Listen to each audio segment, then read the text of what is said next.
Alors bonjour tout le monde, je suis Éric Chamberlain, je vais agir à titre de maître de cérémonie pour aujourd'hui. Jusqu'à maintenant, il est normal que vous n'ayez rien entendu puisque nous n'avions pas commencé à intervenir avec la voix. Je vais prendre quelques minutes de préparation technique et je vous adresse la parole à nouveau dans quelques minutes. Nous allons faire un petit tour guidé de l'interface de VIA.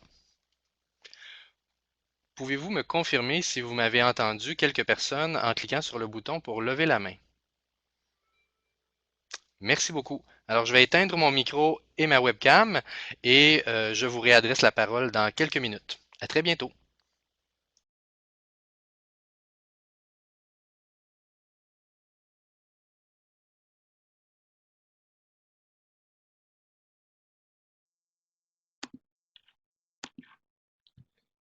Ok, peut-être qu'on n'a pas envie de nous entendre.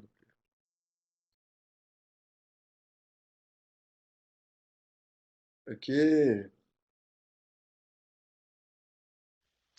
Bonjour Olivier, c'est Eric. On vous entend très bien. Je pense que vous faites un test de micro.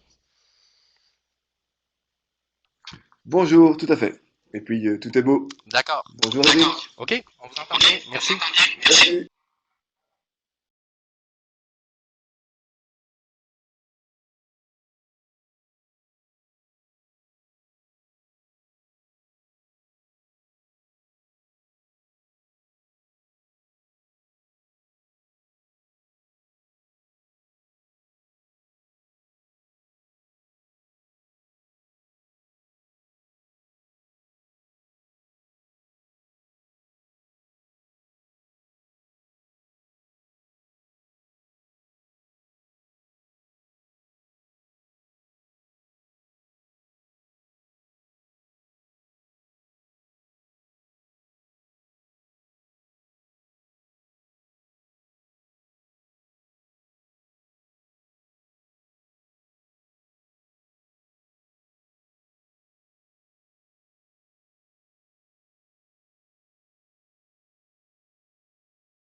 Bonjour tout le monde, je souhaite la bienvenue à nos arrivés les plus récents. Nous allons attendre encore quelques minutes avant de faire une petite explication de l'interface de VIA pour que tout se déroule bien.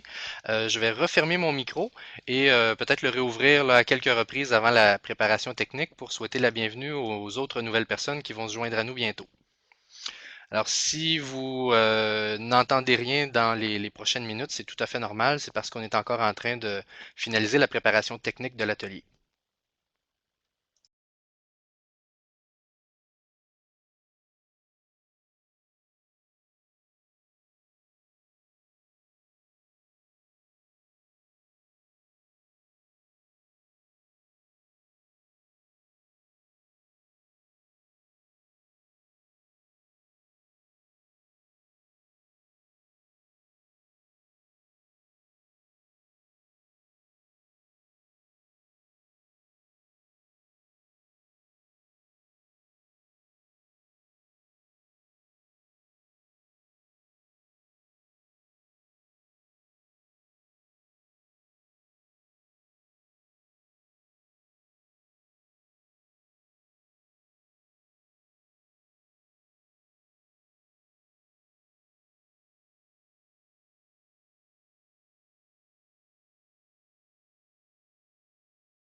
Bonjour, ici Éric Chamberlain. Je souhaite la bienvenue aux personnes qui viennent de se joindre à nous.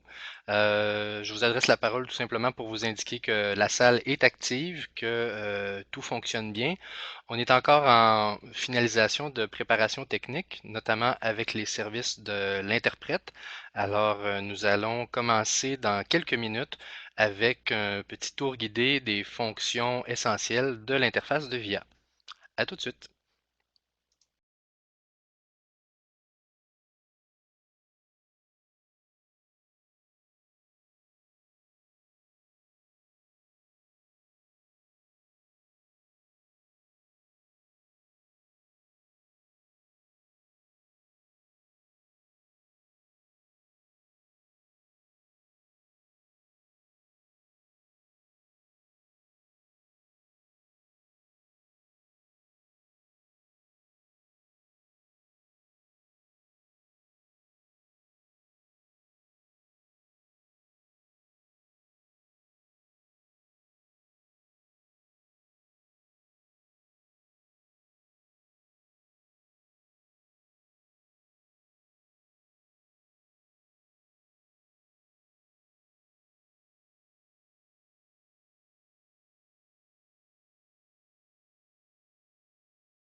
This is Wade Kelly, just doing a mic test to see that everything's working. It looks like I'm getting an audio level, so I'll turn this on.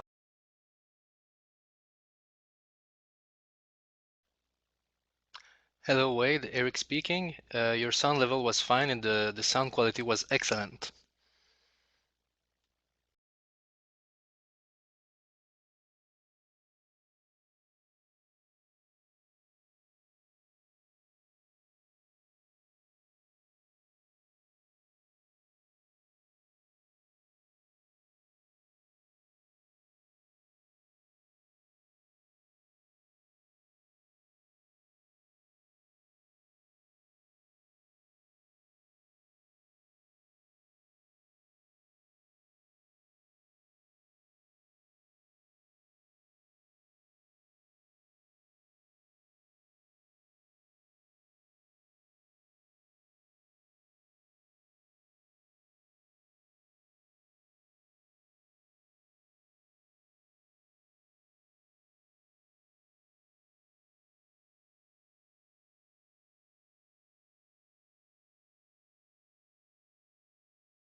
Bonjour tout le monde. Hi everyone. Je suis Éric Chamberlain. Je vais temporairement donner le contrôle de l'interface VIA à notre deuxième présentateur, Monsieur Wade Kelly, pour qu'il puisse faire un petit test avec ses diapositives. Et ensuite, nous allons commencer avec le tour guidé de l'interface VIA.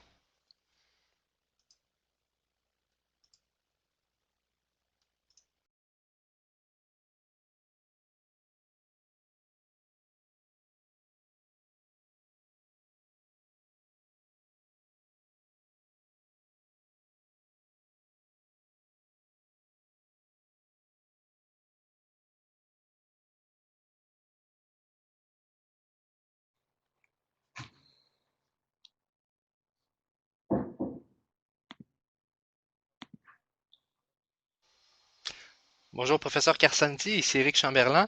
Je vois que vous avez activé votre webcam. Je vais communiquer avec vous dans le clavardage en privé.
Bonjour à nos nouveaux arrivants dans la salle virtuelle. Je suis Éric Chamberlain. Je vais agir à titre de maître de cérémonie pour aujourd'hui. J'ai remarqué que certaines personnes qui arrivent font des tests de micro, des tests de webcam. C'est parfait. Vos tests fonctionnent bien. Je vous demanderai de laisser vos micros et vos webcams désactivés à moins que vous n'ayez à intervenir, question d'économiser la bande passante et de laisser un maximum d'espace disponible pour la zone principale de présentation. À partir du moment où je reçois un OK de la part de la présidente de l'association, Carole, comme quoi tout est bien mis en place pour le service d'interprétation, je vais faire un tour guidé de l'interface VIA. Je vais vous retirer pour la plupart des gens soit le droit d'activer votre webcam ou le droit d'activer votre micro dans l'éventualité où je remarque que vous le laissez ouvert, que vous oubliez de le fermer après avoir intervenu et je vous redonnerai le droit après, puis vous pourrez les réactiver au moment de réintervenir. Alors, j'attends tout simplement un signal de démarrage de la part de Carole Roy et nous allons commencer l'atelier.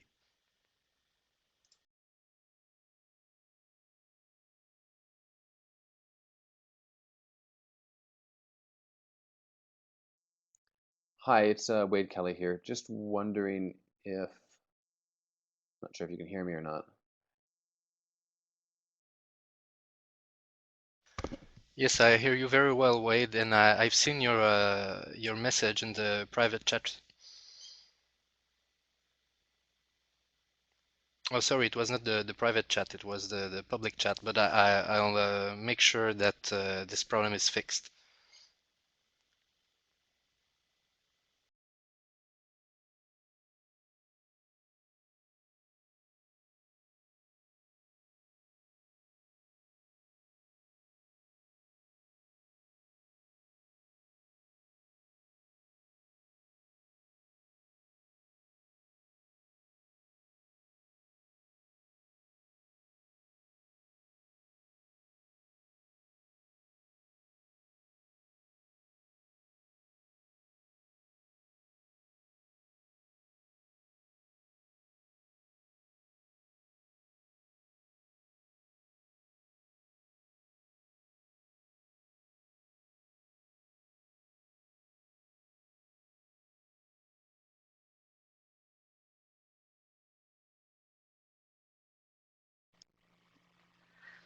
Bonjour tout le monde. Eric, excuse-moi, j'étais pas là depuis quelques minutes. Est-ce que je pense que de notre côté, tout est prêt pour démarrer? C'est parfait, Carole. Wade Kelly me signalait que l'interprétation est difficile à entendre parce qu'on entend plus ma voix en français ou presque autant que celle de John. Est-ce que John pourrait travailler avec un casque d'écoute pour réduire l'écho? Ah, Wade nous dit que c'est Il réglé travaille maintenant, avec, que ça fonctionne bien. oui, il travaille avec un casque d'écoute, en effet. Parfait. Donc, on me dit qu'on entend la musique plus fort. Je vais laisser toi et John peut-être regarder cet aspect-là et je vais faire le tour guidé de l'interface.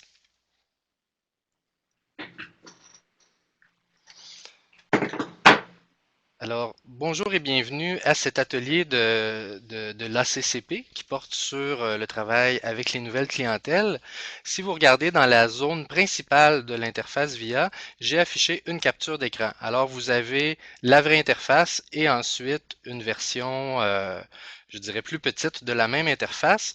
Je vais utiliser un pointeur virtuel et un surligneur virtuel pour vous indiquer comment utiliser les différents boutons qui sont importants pour vous.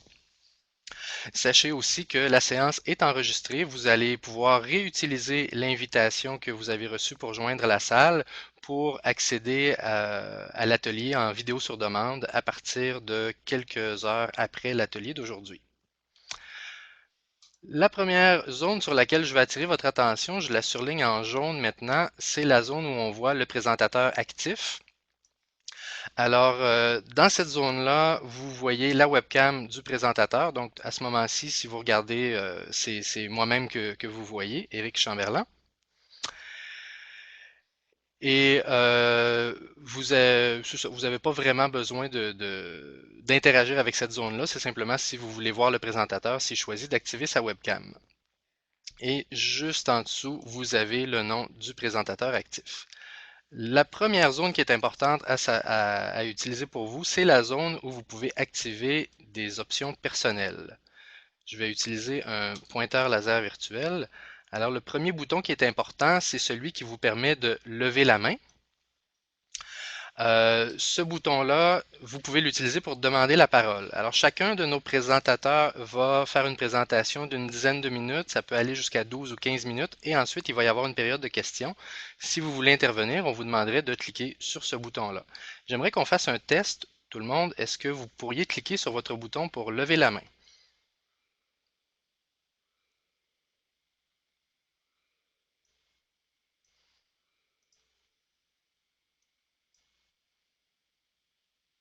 On a la majorité des personnes qui ont levé la main et on a encore quelques personnes qui ne l'ont pas levé. Donc, je peux considérer que le test est concluant. Vous pouvez cliquer à nouveau sur le même bouton pour ramener votre main à l'état non levé. Si vous remarquez juste à droite de ce bouton-là, il y a une toute petite zone rectangulaire étroite qui vous permet de signaler d'autres états. Par exemple, d'être d'accord ou en désaccord. Donc, si on est d'accord, on peut indiquer le pouce levé. Si vous vous absentez temporairement, vous pouvez aussi indiquer que vous êtes absent ou que vous êtes occupé. Le deuxième bouton de cette rangée-là vous permet d'activer votre webcam. Nous vous demandons d'activer votre webcam seulement au moment où vous intervenez et de la désactiver après, si vous choisissez de le faire. Même chose pour le troisième bouton qui est le bouton de micro. Nous vous demandons d'activer votre micro seulement au moment d'intervenir et de le désactiver par la suite. Si vous oubliez de désactiver votre micro, moi je vais me charger de le désactiver pour éviter qu'il y ait de l'écho ou de la superposition de voix de deux personnes qui parlent en même temps. Dans la troisième zone qui est importante, c'est la zone où on voit la liste des participants. Alors, dans ma capture d'écran, il n'y a qu'un seul participant, mais si vous regardez dans la vraie zone, vous allez voir que nous sommes assez nombreux. Alors, deux choses importantes à vérifier dans cette zone-là. D'abord, à gauche du petit de l'icône de personnage qui vous représente, et il y a une petite barre verticale. Si cette barre-là est verte, ça indique que votre connexion est de qualité et vous ne manquerez rien. S'il arrive parfois que vous trouvez que le son coupe et revient plus tard, peut-être que votre barre est passée au jaune ou au rouge. Ça indique à ce moment-là une qualité de connexion qui a diminué temporairement. Ça va arriver si vous êtes sur des connexions à réseau sans fil qui sont très achalandées. Si ça se produisait, le son va finir par revenir, rassurez-vous, et vous pourrez vous rattraper avec l'enregistrement disponible en vidéo sur demande. La troisième zone qui est importante, c'est la zone de clavardage. Cette zone-là va vous permettre d'intervenir, de communiquer avec nos présentateurs ou avec le groupe en général si vous préférez ne pas utiliser le micro pour une raison ou pour une autre. Alors, regardez les messages qui sont passés dans la partie du haut et si vous voulez envoyer un message et choisir à qui vous l'envoyez, c'est plutôt la partie du bas qui est importante. Il pourrait arriver dans la période de questions et réponses que vous vouliez intervenir en ajoutant des annotations sur la zone principale. Alors, je pourrais à ce moment-là vous autoriser à utiliser ce qui apparaît dans le coin supérieur droit. Donc, ce sont des boutons qui vous permettent de faire de l'annotation directement sur la zone. Par exemple, je pourrais dessiner un cercle avec l'outil d'annotation. Oui, on voit qu'il y a des gens qui sont en train de le tester aussi. Donc, vous voyez comment ça fonctionne. Dernière chose, pour les présentateurs, quand je vais vous donner le contrôle des présentateurs, vous allez pouvoir utiliser la partie qui est en bas, à droite de la zone des options personnelles, pour aller activer, par exemple, vos documents. Et ensuite, dans la partie que je pointe maintenant, qui est plus à droite, vous allez avoir la liste des pages de chacun de vos documents et vous allez pouvoir passer d'une page à l'autre. Tous les participants, vous avez un bouton dans le coin inférieur droit qui vous permet d'ajuster la taille de la zone de présentation. Je vous suggère de l'ajuster à automatique pour que tous les documents prennent le maximum de place qu'ils peuvent occuper dans l'écran pour que vous voyez très bien. Ça complète ce que je voulais vous expliquer au niveau du tour guidé de l'interface. Je vais maintenant fermer ma webcam et passer la parole à Carole Roy, la présidente de l'association, qui va vous adresser quelques mots.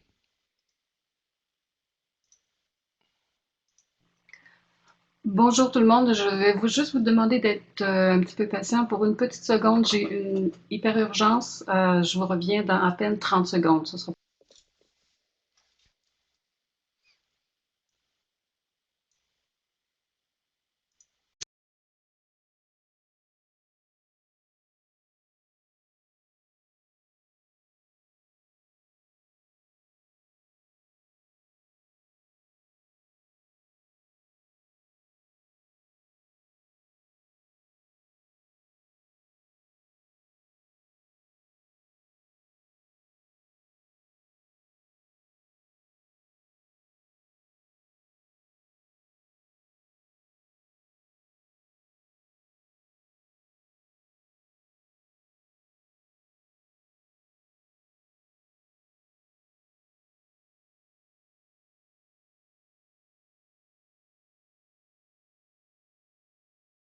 Bien, bonjour tout le monde et bienvenue à cet atelier de la CCP. J'aimerais d'abord, comme Eric vient de vous le dire, vous rappeler que c'est enregistré euh, et que vous allez pouvoir donc avoir accès, encore une fois, à l'ensemble de la présentation.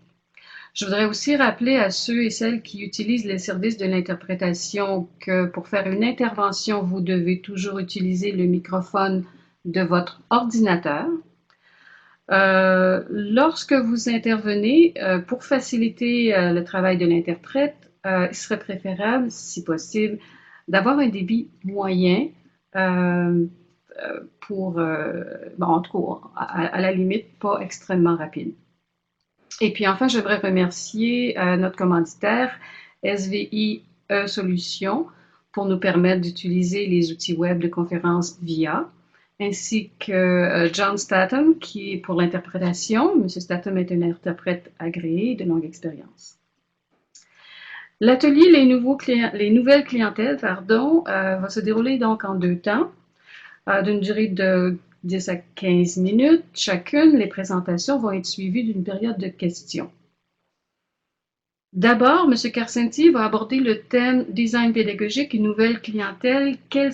Quelle stratégie pour maximiser la réussite?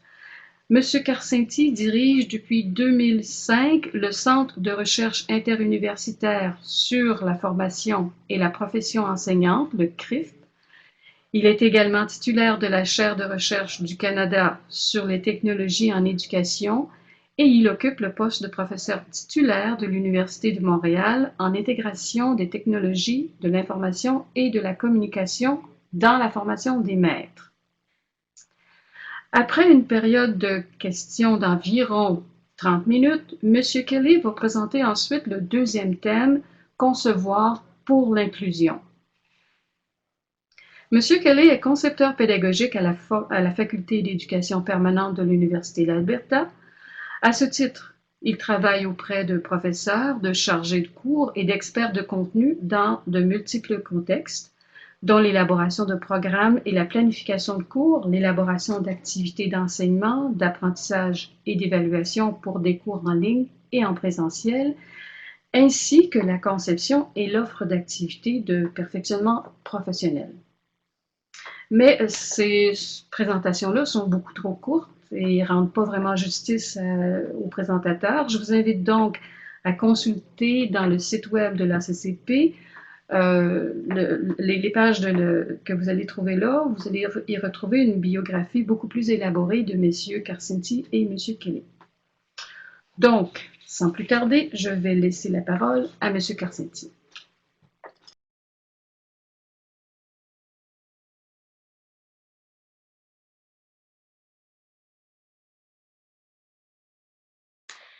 Alors bonjour et bienvenue dans cet atelier virtuel. Ce n'est pas ma conférence sur VIA, mais c'est toujours un défi, je trouve. Donc, je vous parle aujourd'hui de design pédagogique et de nouvelles clientèles. Je vais vous parler de façon plus spécifique de stratégie pour maximiser la réussite des apprenants à distance. Si vous souhaitez échanger avec moi, communiquer avec moi par la suite, mes coordonnées sont là, elles sont aussi à l'écran, elles sont aussi sur Internet si vous googlez.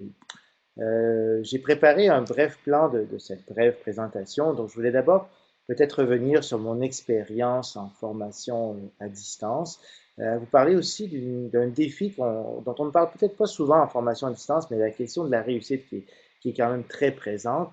Et je vais vous présenter, dans le temps dont je dispose, 2 stratégies qu'on a mises en place, des stratégies finalement qui nous ont permis d'atteindre des stratégies de design pédagogique ou d'adaptation aux nouvelles clientèles qui nous ont permis finalement d'avoir un haut taux de réussite. Alors, pour faire bref, mon expérience en formation à distance, elle date depuis plus de 20 ans. J'étais responsable des formations à distance à l'Université McGill au début des années 90. pour la formation des enseignants. On avait, à l'époque, c'était papier-crayon avec de 4 à 6 devoirs à faire en fonction d'un cahier de lecture qu'on avait. On avait beaucoup d'enseignants qu'on formait qui étaient dans le Grand Nord, au nord du 55e parallèle, donc qui travaillaient là-bas, qui n'avaient pas de formation, donc leur seule façon pour eux d'obtenir leur diplôme, c'était à distance. J'ai fait aussi depuis 97 des formations en Afrique. Alors j'étais presque jusqu'au pôle Nord. Quand on regarde les dernières écoles de la commission scolaire Kativik, où est-ce qu'on avait des étudiants, on était pas très très loin du pôle Nord, tout à fait au nord du Québec en tout cas. Il y avait plusieurs villages où il y avait des enseignants qui participaient à nos formations. Je suis allé en Afrique aussi. Et donc, depuis 97 en Afrique, on a une variété de formations à distance qu'on a mises en place. Et on avait mis en place, en 2007, un doctorat à distance. Donc, une variété d'expériences qui nous a permis de rencontrer plusieurs défis, plusieurs succès aussi. Donc, j'ai une expérience où est-ce que j'ai conçu des formations à distance, où est-ce que j'ai également aussi enseigné, et puis la distinction est importante parce que des fois, il y a des gens qui conçoivent et qui n'enseignent pas. Donc, j'ai conçu, mais j'ai été sur le front aussi. J'ai enseigné ces formations à distance. On a fait des recherches aussi dans le cadre de formation à distance. On a un projet important avec l'Agence universitaire de la francophonie où est-ce qu'on a étudié quelques 2000 apprenants, 2400 apprenants qui ont fait des formations à distance financées partiellement par l'Agence universitaire de la francophonie. Et j'ai aussi développé des plateformes ou adapté des plateformes pour la formation à distance. Et outre ça, bon, je m'intéresse au MOOC depuis quelques temps aussi, les Massive Open Online Courses. Et donc, il y en a un qui sera mis en place dans notre faculté très bientôt. Et pour conclure sur mon expérience de formation, donc une expérience de formation, je dirais, dans les programmes de premier, deuxième et troisième cycle universitaire, mais aussi une expérience finalement dans la mise en ligne de ressources libres, un peu comme on voit avec les. Alors, deuxième point, et rapidement aussi avec le temps dont on dispose, j'ai eu une grande expérience en formation à distance et au début, on se retrouvait devant ce que j'appellerais un grand défi, la réussite des apprenants. Donc, les gens, je vous dis, j'ai commencé au début des années 90, c'était pas évident de les amener à réussir. Donc, à l'époque, déjà, on voyait que quand ils ne remettaient pas un devoir, deux devoirs, c'était des gens qui allaient éventuellement quitter ou abandonner le cours. Et au fil des ans, on a réussi, on a vraiment travaillé là-dessus. C'était quand on travaille sur les formations à distance avec mon équipe, on regarde vraiment le taux de réussite, on regarde vraiment qu'est-ce qu'on peut faire pour augmenter ce taux de réussite et on est passé, je vous dirais, à 90%. Pour le dernier programme de doctorat dont je vous ai parlé, la réussite était justement de 90%, ce qui était plus presque la réussite qu'on a pour les étudiants qui sont en face à face. Il y en a qui vont dire, est-ce que la persévérance est un problème dans les formations à distance?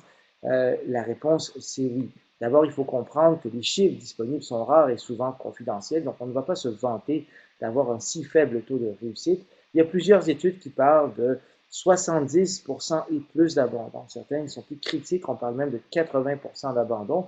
Mais quand on regarde les grandes universités, celles qui ont des milliers et des milliers d'étudiants, l'université Indira Gandhi par exemple, 1 million d'étudiants presque, 22% de réussite seulement. Donc 22% obtiennent un diplôme. Et comme je l'ai dit, les chiffres sont difficiles à obtenir. Donc, comment on a fait pour arriver à 90%? Bon, il y a un facteur chance, il y a la sélection des candidats, il y a plusieurs éléments. Mais je vous dirais que ce qu'on a fait plutôt, c'est on s'est penché un peu sur qu'est-ce qu'on pourrait faire au niveau de la façon dont on livre les formations pour augmenter la réussite. Alors, je vais vous parler juste de 2 stratégies. Donc, comment sommes-nous arrivés à ce 90% de réussite, c'est-à-dire de gens qui terminent le programme? La première stratégie, on a fait un appel aux technologies, mais on a fait un appel particulier aux technologies. On s'est dit, bon, dans les formations à distance, il y a des facteurs externes sur lesquels on a peu de contrôle. Les gens travaillent, ils sont occupés, ils ont une vie parallèle des fois, donc on ne peut pas vraiment rien faire. Mais, et puis c'est donc évident que pour certaines formations, vous savez, quand on regarde en formation à distance, les universités qui ont des grands taux de réussite, souvent, c'est parce que les formations sont obligatoires. Quand on regarde les infirmières, par exemple, en Grande-Bretagne, quand les formations sont obligatoires, à ce moment-là, c'est beaucoup plus facile d'avoir un grand taux de réussite. Pour faire plus simple, si tu ne termines pas ta formation, tu ne peux plus exercer ton métier. Alors à ce moment-là, les taux de réussite sont plus élevés. Nous, on s'est dit, bon, sur quel facteur on peut avoir une influence? Qu'est-ce qu'on peut faire vraiment? Et on a vu dans plusieurs études que la motivation, c'était quelque chose d'important. Et on s'est dit, qu'est-ce qu'on pourrait faire peut-être pour motiver nos apprenants, pour les motiver plus? Et en lisant aussi plusieurs recherches, puis avec notre expérience aussi, on s'est rendu compte que l'intervention des formateurs, des tuteurs, des professeurs, des enseignants, peu importe comment on les appelle, était susceptible de motiver les apprenants. Et de façon plus particulière, nous, ce qu'on a fait, c'est qu'on a décidé, tiens, on va analyser un peu les interventions de nos formateurs. Et on a analysé au cours des, je dirais, des 10 ou 12 dernières années, les types d'interventions. Et notre analyse révèle qu'il y en a trois grands types d'interventions. Alors, des interventions, je dirais, qui sont liées à la gestion de l'apprentissage, les retards, les travaux non remis, etc. Il faut comprendre, surtout quand on est sur le front en formation à distance, que c'est quelque chose de fréquent. Les gens vont abandonner et éventuellement, avant d'abandonner, on voit certains retards, certains travaux qui ne sont pas remis et éventuellement l'abandon se produit. Mais même pour ceux qui réussissent, les retards, c'est quand même quelque chose de fréquent. Et on s'est rendu compte que nos intervenants, nos formateurs, passaient de 65 à 75% du temps ou de leurs interventions à gérer des aspects de gestion de l'apprentissage, les travaux à remettre, les retards, une autre remise du travail, etc. On se dit, wow, c'est quand même beaucoup. On a comme autre type d'intervention des interventions pédagogiques dites réactives. Ce qu'on voit finalement, ce sont des tuteurs ou des formateurs qui répondent à des questions. Et ça, bon, selon les types de formation, selon les intervenants, selon les formateurs, c'est de 20 à 25% du temps. Et on avait aussi enfin des interventions pédagogiques dites proactives. On pose des questions, on crée des débats, etc. On suscite des débats. Donc, des interventions qui, selon les recherches, seraient particulièrement efficaces. Et on se rendait compte finalement que nos formateurs, en tout cas dans les formations que nous avions en place, en faisaient très peu. Pourquoi? Ben, parce qu'on n'a pas le temps, tout simplement. Alors, la gestion de l'apprentissage prend énormément de temps. La réponse aux questions du temps aussi, et finalement, on se retrouve en bout de ligne, on n'a pas le temps d'être proactif. Alors, ce n'est pas une question nécessairement de choix, c'est une question de réalité. Alors, on s'est dit, qu'est-ce qu'on pourrait faire? Et il faut comprendre aussi que les interventions proactives prennent du temps, elles sont chronophages. Alors, quand les formateurs ou les tuteurs sont déjà débordés des fois par les questions qu'ils reçoivent, par la gestion des retards et des travaux, c'est énorme. Alors, on s'est dit, qu'est-ce qu'on pourrait faire? Qu'est-ce qu'on pourrait faire pour leur donner plus de temps, pour donner plus de temps aux formateurs, pour qu'ils soient en mesure de faire des interventions proactives? Et juste pour vous donner un aperçu des types de messages, je n'ai pas rentré la catégorie autre dans ça. Donc, la gestion des retards, pour caricaturer un peu, c'est vraiment près de 75% de leur temps, de 65 à 15% de leur temps que ça occupe. Et les interventions proactives, les interventions où est-ce qu'on va susciter des débats, poser des questions en amont et non pas juste y répondre, c'était vraiment très faible. On s'est dit donc, qu'est-ce qu'on va faire pour trouver une façon pour que les technologies puissent gérer une partie des messages ou puissent gérer une partie de ces interventions? Et je vais vous donner un exemple très concret. On a une maîtrise en éducation. C'est un programme intégré où est-ce qu'on n'a pas nécessairement des cours, mais on a finalement un ensemble de travaux à faire. Et quand on fait l'ensemble de ces travaux, on s'acquitte finalement de toutes les tâches de la maîtrise. Donc, les cours sont intégrés à travers un ensemble de travaux. Alors, dans une cohorte typique, on aurait 50 travaux avec 50 étudiants. Et pour faire simple, ça fait, dans le cadre d'un an et demi, le temps que cette maîtrise dure, 2500 travaux à gérer. Mais ça, 2500 travaux, c'est un chiffre, je vous dirais, un calcul très rigide parce que ceux et celles qui sont sur le terrain en formation à distance vous diront qu'il arrive très souvent que les étudiants vont vous envoyer un travail, vont le déposer, vont dire est-ce que je pourrais le changer, est-ce que je pourrais mettre une nouvelle version du travail, etc. Donc, ça oblige encore d'autres types d'échanges. Notre expérience nous montre que pour un tel programme, est-ce qu'il y aurait 2500 travaux officiellement à gérer, qu'en vérité, il y en a plutôt 3000. Des étudiants qui remettent une deuxième version, qui disent Monsieur, je n'ai pas remis la bonne.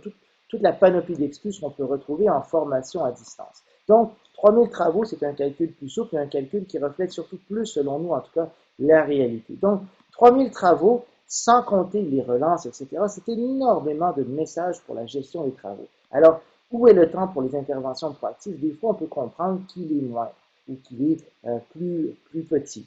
Alors, nous, ce qu'on a fait simplement, c'est la première stratégie que je vous présente, on a conçu un système, on s'est dit, on a un problème, la gestion des travaux est complexe. Et ce n'est pas juste la gestion passive, parce qu'on les dépose quelque part sur une plateforme, on voulait une gestion qui soit aussi proactive. Donc, ce qu'on a fait, c'est qu'on a conçu un système simple, un système maison, un système sur mesure, un système qui répond à des besoins pédagogiques qui étaient liés finalement à l'étude qu'on avait faite.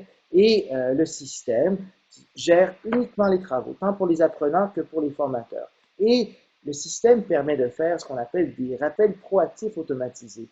Juste pour expliquer simplement comment ça se passe, on a une liste de 50 travaux et l'équipe de formateurs, parce qu'on est une équipe de formateurs, décide pour quels travaux on fait des rappels proactifs. Ça veut dire qu'à l'avance, on rappelle aux étudiants, n'oubliez pas que vous avez tel travail à remettre, telle date, et que ce travail vous prend environ tant de temps, et voici la description du travail, etc. Donc, pour certains travaux, on choisit de ne pas en faire. Pour d'autres, on le fait juste 3 jours à l'avance. Pour d'autres qui sont plus importants, on le fait 1 mois à l'avance. Donc, ça nous demande beaucoup de travail en amont. En même temps, on sauvegarde les messages de rappel qu'on fait. Donc, un rappel est envoyé de façon automatisée aux étudiants qui n'ont pas remis le travail en amont. Et le rappel n'est pas signé par une machine, il est signé par un des formateurs qui est responsable du travail. Donc, de l'autre côté, l'étudiant reçoit un message et a l'impression de recevoir un courriel du formateur. Donc, on a des rappels gentils quand on est longtemps à l'avance. On a des rappels qui sont un peu plus énergiques, je dirais, quand on est un peu plus en retard. Et on a même un système, les étudiants sont volontaires et acceptent, parce qu'on fait des rappels par texto. C'est extrêmement efficace aussi. Les étudiants, ils acceptent en début de parcours et finalement, quand ils reçoivent leur premier appel par texto parce qu'ils sont en retard, ils sont les plus surpris, mais en même temps, en bout de ligne, ça fonctionne, ils remettent les travaux, donc ils persévèrent dans le cours. Donc, c'est poursuivre, pour faire simple, pour vous décrire la plateforme, de recevoir un bilan quotidien hebdomadaire, où est-ce qu'en sont nos étudiants. Pourquoi des fois on voudrait recevoir un bilan quotidien? Quand on est en fin de session, par exemple, quand on sait que là, le cours doit s'achever dans quelques jours, donc on veut vraiment savoir qui est en retard, par exemple. Mais en début de session, on ne voudrait pas du tout recevoir un bilan quotidien. On sait que ça commence, donc il n'y a pas de travaux à remettre, ça ne servira à rien. Donc, le système permet ça. Ce qui est avantageux, le système s'inspire un peu, vous savez, des fils RSS ou des technologies comme ça, où est-ce qu'on pousse l'information vers les formateurs, finalement. Donc, on ne va pas sur la plateforme pour savoir. La plateforme, en lui demandant comment on veut qu'elle interagisse avec nous, va pousser l'information vers nous, va nous dire il y a tant d'étudiants en retard, il y a ci. Donc, les bilans que l'on souhaite, de la façon que l'on souhaite, nous sont acheminés par la plateforme. Et donc, c'est à l'image des fils RSS, et ça, c'est vraiment une technologie qui est très intéressante. Et ça permet aux formateurs, par exemple, en un seul clic, d'envoyer un bilan à tous les étudiants ou à un seul étudiant, et ça permet à l'apprenant de voir en quelques secondes l'état de ses travaux. Donc, de voir est-ce qu'il a complété 10%, 50%, 70%, etc., etc. Et donc, en bout de ligne, ce que ça nous a permis, cette plateforme-là, et je vous dirais tout de suite que les étudiants, dans l'évaluation des formations qu'on fait, pour eux, c'est ce qui est le plus apprécié. Ils ne savent pas que c'est un système d'ordinateur, peut-être que certains s'en doutent à la fin, mais pour eux, ce qui est le plus apprécié, c'est tous ces rappels proactifs qu'on fait. Mais ce qu'ils ne savent pas, c'est que ces rappels proactifs sont automatisés. C'est que ces rappels proactifs, finalement, sont faits par un système. Oui, évidemment, c'est nous qui avons écrit les messages, etc. Mais ce sont des rappels, finalement, qui libèrent, qui donnent du temps aux formateurs. C'est sûr, ça prend du temps au début de la session, avant que le cours ne commence. Mais une fois que le cours est commencé, le système va gérer beaucoup de ces rappels-là, tant en amont pour les inciter à remettre leurs travaux à temps, qu'après, finalement, quand certains étudiants ont dépassé la date de remise, où est-ce que les rappels sont un peu plus énergiques. Donc, premier système qu'on a fait qui était particulièrement efficace pour nous. Je vous parle d'un deuxième rapidement aussi, un deuxième qui est lié, selon moi, aussi au fait qu'on a réussi à avoir un si haut taux de réussite. Donc, dans la deuxième stratégie de design pédagogique, on les a amenés à communiquer plus souvent. Au début, écoutez, on a mis plusieurs formules en place. Donc, quand tu es sur le site de la plateforme, je vous donne un exemple du doctorat. Donc, on a le nom des gens, on a leur drapeau parce qu'ils viennent de différents pays, donc c'est stimulant, on a leurs photos, etc., etc. Donc, divers outils comme ça qui les amènent à échanger entre eux. Mais on a tenté de mettre en place des forums et je dois vous dire que pour nous, ça a été, et pour d'autres aussi, quand on regarde la littérature scientifique là-dessus, c'est un échec. C'est un échec dans le sens que c'est pas que les forums sont pas bons, c'est pas que la communication n'est pas bonne, c'est que dans tous les cas, quand on ne donne pas de points pour les forums, les gens participent très, très, très peu. Alors, et les gens nous l'ont dit clairement, mettre une question et avoir la réponse dans 2, 3, 4 jours, voire une semaine, ce n'est pas intéressant pour eux. Les gens, quand ils posent une question, ils souhaiteraient une réponse tout de suite. Donc, ce qu'on a mis en place et qui s'est avéré un outil extrêmement efficace, nous, ce qu'on a mis en place, c'est une liste de diffusion électronique bidirectionnelle. Ça veut dire, c'est pas simplement une liste de diffusion où est-ce qu'on est informé, c'est une liste de diffusion où tout le monde, du coup, reçoit le message et le message est tagué. Ça veut dire qu'on sait qu'il vient de cette formation-là et tous les gens inscrits au cours le reçoivent. On peut le recevoir à une ou plusieurs adresses, à l'adresse de son choix, etc. Donc, une liste électronique de diffusion, de discussion bidirectionnelle, c'est un courriel du type moncours@montréal.ca et tout le monde inscrit au cours reçoit dans leur boîte de courriel de leur choix. Et ça, c'est important aussi parce que les étudiants qui nous disent ah, je consulte plus ma boîte Gmail que ma boîte Université de Montréal, etc. Le message est tagué, ce qui permet tout à fait l'archivage, etc. Et la plateforme qu'on utilise aussi pour ça permet aussi de voir l'organisation des messages en type de forum, s'il y en a qui souhaitent aller voir ça. Et juste pour vous montrer à quel point c'est efficace, je vous montre une capture d'écran du doctorat qu'on a fait. Et si vous regardez, j'ai grossi le nombre de messages. On parle de 11 410 échanges avec nos doctorants. Donc, le 90% de réussite dont j'ai parlé est lié, selon moi, en grande partie au fait qu'on les a amenés aussi à communiquer plus entre eux, à collaborer plus entre eux. Donc, 11 410 messages, ce n'est pas chronophage. Les messages arrivent tagués. On voit ici, c'est marqué PhD, trait d'union TIC. C'est un doctorat dans le domaine des technologies en éducation. Et ça s'est avéré particulièrement efficace. Parallèlement à la communication, et je vais presque clore là-dessus, au cours des dernières années, dans les formations, on a décidé de faire des pages qu'on appelle des pages Facebook. Donc, des pages où est-ce qu'on n'est pas amis de nos étudiants, mais des pages finalement de formation. Pourquoi? Parce que on s'est rendu compte que c'est un outil qui est extrêmement utilisé par bon nombre d'étudiants et contrairement au forum, les gens vont l'utiliser, je dirais, abondamment sans qu'on donne de points pour participer à cette page-là. Donc, on a mis deux outils en place, la liste bidirectionnelle de diffusion, des pages Facebook que l'on crée nous-mêmes pour pouvoir contrôler qui est membre, qui n'est pas membre. Donc, ce sont des pages privées, des pages où est-ce qu'on s'échange finalement des éléments liés au cours ici. Alors, voilà, je vous remercie beaucoup de votre temps et de votre attention. Je suis disponible pour répondre à vos questions.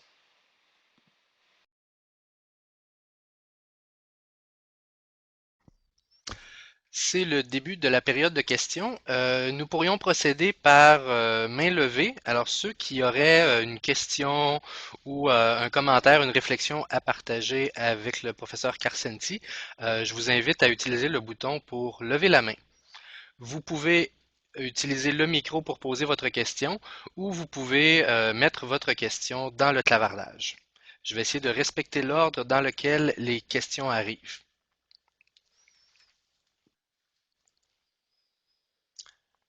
Est-ce qu'on aurait quelqu'un de brave qui aimerait briser la glace avec une première question? Alors, je vais briser la glace. Professeur Carcenti, dans mon travail de conseiller pédagogique, on utilise une plateforme institutionnelle qui s'appelle Moodle, qui n'inclut pas toutes les fonctions dont vous avez parlé. Je me demandais quelle est la relation entre la plateforme que vous avez bâtie sur mesure et un éventuel système institutionnel et où est-ce que vous avez eu les ressources pour pouvoir bâtir ce système-là sur mesure? Écoutez, notre système est interopérationnel. Je vais vous parler de mon expérience. Dans mon université, on est passé par plusieurs plateformes. Alors, on n'a pas suivi les vagues de notre université. Par contre, Moodle, on y adhère bien. Donc, on utilise Moodle pour nos formations, mais on l'utilise de façon complémentaire avec cette plateforme dont j'ai parlé. L'idée de cette plateforme, nous, on se rend compte avec les évaluations qu'on fait auprès des étudiants, ils trouvent ça fantastique, l'idée de se sentir encadrés, de sentir qu'on leur envoie des messages de rappel. Ils ne savent pas que ce sont des messages automatisés. Si vous voulez, le système est intelligent. Il prend la description du travail, il appelle l'étudiant par son prénom. Donc, tout ça, ce sont des choses qui sont faites par défaut par le système. Mais l'étudiant, lui, a l'impression vraiment de recevoir un message personnalisé par le formateur. Et donc, ils nous répondent des fois comme si c'est nous qui leur avions écrit. Et donc, il y a une interopérabilité entre ce système, qui est un système qui n'est pas compliqué, qui permet simplement de gérer les travaux, mais une interopérabilité entre ce système et Moodle, mais pas nécessairement avec d'autres plateformes aussi.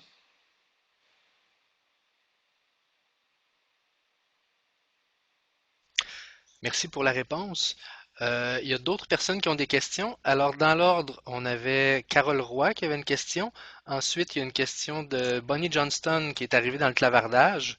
Et en troisième, on a Boriana Panayotova. Alors, je donne la parole à Carole pour sa question. Et l'interprète nous demande de parler un peu moins vite pour faciliter son travail. Carole, la parole est à toi pour ta question. Oui, bonjour. Moi, c'est pas la première fois que j'entends le genre de problème qui est exposé ici, qui au tout début, quand M. Carcenti nous présentait le fait qu'il n'y avait pas d'interaction, etc.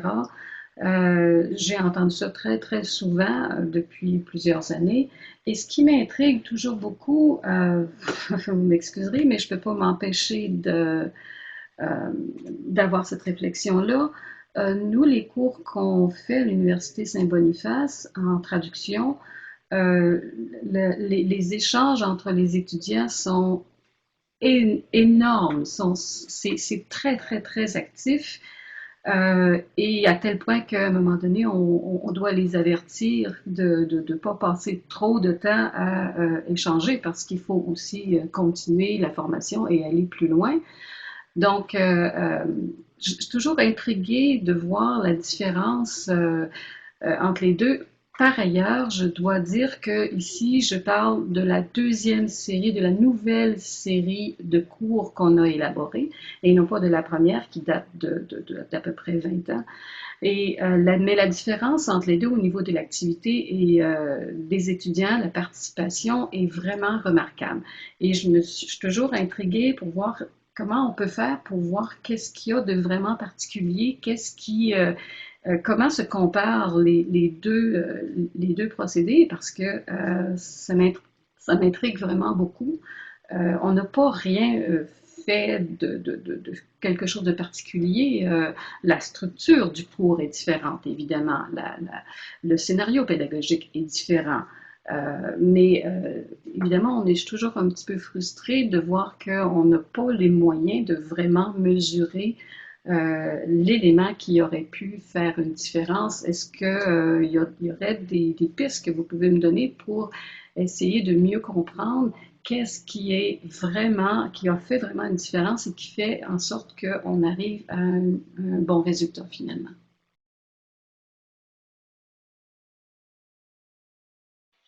Écoutez, il y a pas il y a pas de recette miracle. Moi, je vous dirais qu'au niveau des forums, beaucoup de gens vont vanter ça, mais il y a beaucoup de recherches aussi qui montent et on a fait plusieurs expériences. Lorsqu'il y a des points attribués, les étudiants participent. Et on a fait des études avec des collègues qui croyaient mordicus avec les forums. Ils donnaient des points aussi. Ils ont fait une session où ils ont enlevé les points pour la participation au forum et pouf, la participation est tombée. On a rencontré, écoutez, on a fait ça depuis 10 ans, à de nombreuses reprises, les étudiants qui participaient à des forums. Oui, pour certains, c'était intéressant, mais pour beaucoup d'autres, l'idée d'avoir une réponse 3, 4, 5 jours plus tard à sa question, c'est ennuyant. Donc, les forums, ça les oblige à rentrer sur un site, à se loguer, etc. Ça ne fait pas partie de leur environnement naturel de communication. Quand ça arrive par courriel directement dans leur boîte, c'est intéressant. Ça crée une dynamique aussi où est-ce qu'il y a plus d'échanges. Alors, peut-être que vos étudiants sont particulièrement motivés, que c'est pour ça qu'ils répondent beaucoup, qu'ils participent beaucoup. Mais je serais curieux de savoir s'il y a des points ou pas des points qui sont attribués. Parce qu'il y a beaucoup de recherches qui montrent finalement, quand il y a des points, les étudiants vont regarder les points. Il faut faire 4 ou 5 participations pour avoir 100%. Je vais faire 4 ou 5 participations, mais pas au-delà de ça. Et il y a certaines recherches qui ont montré aussi que les participations sont un peu des fois artificielles. On participe parce qu'on veut avoir ces points-là. Donc nous, on a tenté de dépasser ça, de les amener à participer. Donc la page Facebook a été particulièrement intéressante et le listserv qu'on utilise a un forum lié à ça. Ça veut dire on voit aussi les messages archivés sous forme de forum. Mais on n'a pas 5% de nos étudiants qui vont voir finalement cette hiérarchie sous forme de forum. La plupart utilisent le courriel pour communiquer. Donc, il n'y a pas une recette miracle. Je pense que l'idée c'est ce que j'ai souligné un peu au début, je pense que ce qui était intéressant pour les étudiants, ce qu'on a souhaité faire plutôt, c'était les amener à communiquer plus entre eux. Et donc, en les amenant à communiquer plus souvent sans leur donner de points nécessairement, je pense que ça les a amenés à plus réussir. Donc, que la communication participe à la réussite, oui. Et là, il y a plusieurs façons de les amener à communiquer. Nous, ça a été une façon. Dans les forums, il faut faire attention aussi parce que quand on regarde actuellement la nouvelle tendance, il y a les MOOC. Il y a des recherches mais récentes qui ont été faites autour de ça et qui montrent finalement que dans les forums, c'est un peu le chaos des fois. Donc, il y a de tout et de rien. Donc, pour les étudiants, c'est pas simple nécessairement. Donc, Dans un cours, on ne parlera pas des MOOC, dans le nôtre, la communication était vraiment ciblée et en général, elle était appréciée des étudiants. Donc nous, ce qu'on a fait, c'est pas que le forum n'a pas de qualité, mais c'est qu'on se rendait compte que finalement, les étudiants, ils participaient simplement parce qu'il y avait des points autour de ça. Et c'est pas juste notre cas, c'est ce qui était démontré avec.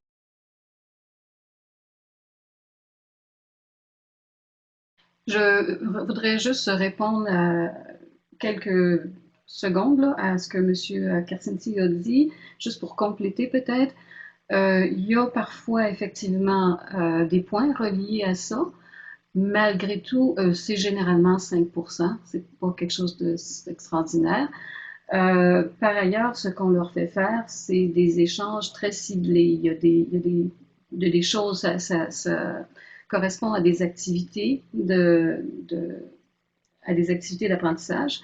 Et quelquefois, mais pas systématiquement, on a fait des exercices où, à partir de la conversation, ils doivent construire des connaissances, ils doivent construire une analyse et ils devront utiliser cette analyse-là dans le cadre de leur évaluation, donc des travaux qu'ils vont devoir remettre. Mais c'est très rare, c'est pas utilisé très souvent. De toute façon, je vous remercie beaucoup. Il y a certainement d'autres trucs à essayer pour encore améliorer la chose. Merci. Alors, c'est Eric qui a pris la parole. Nous avons 6 ou 7 autres personnes qui ont des questions. Je ne sais pas si on va avoir le temps d'adresser toutes les questions au professeur Karsenty, mais on va y aller dans l'ordre où elles sont entrées. Il y avait une question dans le clavardage par Bonnie Johnston qui dit I'm quite surprised that you are using a listserv in place of forums and I'm intrigued. Could you explain it more? Alors, Bonnie aimerait avoir des explications supplémentaires sur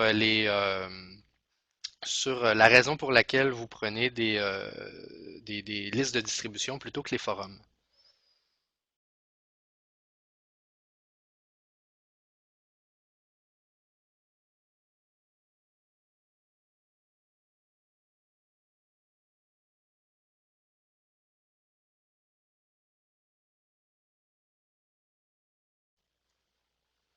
Est-ce que vous m'entendez? Est-ce que vous êtes toujours là, Monsieur Karsanti? Je vous entends, je vous entends. Il y avait un petit problème de micro, mais ça semble D'accord, réglé. on vous entend.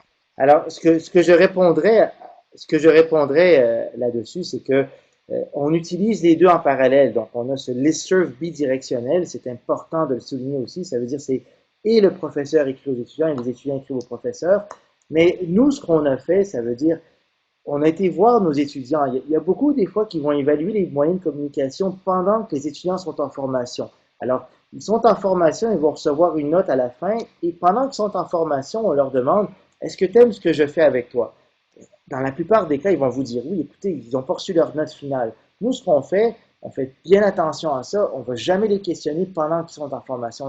On attend après, une fois qu'ils ont eu leurs résultats, pour limiter le nombre de billets. Et là, on se rend compte, quand on a parlé avec eux, parce qu'on avait des forums au début avec eux aussi, ils nous ont dit concrètement, ils ont dit, écoutez, les forums, il faut se déplacer, il faut aller sur la plateforme, il faut se loguer in, il faut aller voir, c'est compliqué. Alors, s'il y a des points, ne serait-ce que 5%, on va le faire. Mais s'il n'y a pas de points, et on a fait des expériences là-dessus, on va très peu le faire. Donc, nous, étant donné ce constat qu'on a vu à partir de focus group qu'on a fait, on en a fait beaucoup, plusieurs au cours des dernières années. On s'est dit, bon, c'est pas que le forum est mauvais, on va trouver un autre moyen qui semble plus répondre à leurs besoins. Donc, cette liste de communication bidirectionnelle leur permet d'organiser finalement, et c'est déjà dans leur boîte courriel personnelle, c'est organisé comme ils le veulent. Ils organisent eux-mêmes leur connaissance au lieu de laisser le forum s'organiser pour eux. Certains vont dire le forum, c'est un arborescence, c'est déjà organisé. Mais on sait très bien que des fois, on va répondre avec une tangente complète et que le forum va continuer l'arborescence comme il le souhaite. Donc là, les étudiants ont la possibilité d'organiser leur message comme ils le veulent autour de ça. Mais nous, on s'est vraiment basé sur les besoins exprimés par les étudiants, par les focus group et les enquêtes qu'on a fait là-dessus. On a quand même mis le forum, il est toujours là. C'est les deux qui sont en parallèle, mais il est très peu utilisé. Pourquoi? Parce qu'on n'a pas de point autour de ça.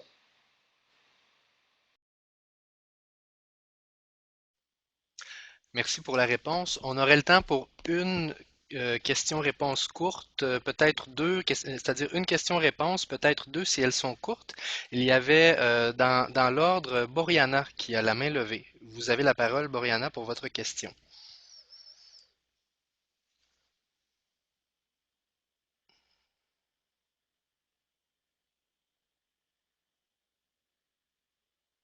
Nous avons l'interprète aussi qui nous rappelle de faire attention au débit, de parler un peu moins vite pour faciliter son travail.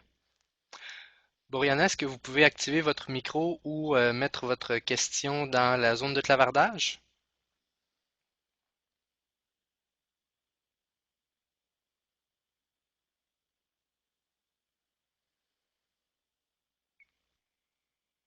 Alors, on va passer à la prochaine Allô? personne. Oh, pardon, allez-y. Oui. Donc, je vais dans le même sens que les questions précédentes. Sur le plan pratico-pratique, si je comprends bien, les échanges se font par courriel, comme dans un courriel conventionnel, sauf que tout le monde a accès à cet échange. Est-ce que je comprends bien? Et c'est une forme d'échange, Tatiana. Il y a plusieurs formes, il y a plusieurs autres moyens de communication qui sont mis en place. Communication en mode synchrone pour des rencontres individuelles. Il y a plusieurs modes, mais il y a, je dirais, un mode de communication pour la gestion générale d'un cours, les travaux, des directives générales, etc., qui se fait avec cette liste-là. Les étudiants, ce qu'ils apprécient, c'est que finalement, on veut faire de la formation à distance pour être en mode asynchrone, mais on veut que ce soit le plus facile possible. Alors, on pose une question à la liste et on a une réponse en général dans l'heure qui suit. Alors, pour les étudiants, avoir une réponse rapidement, c'est important.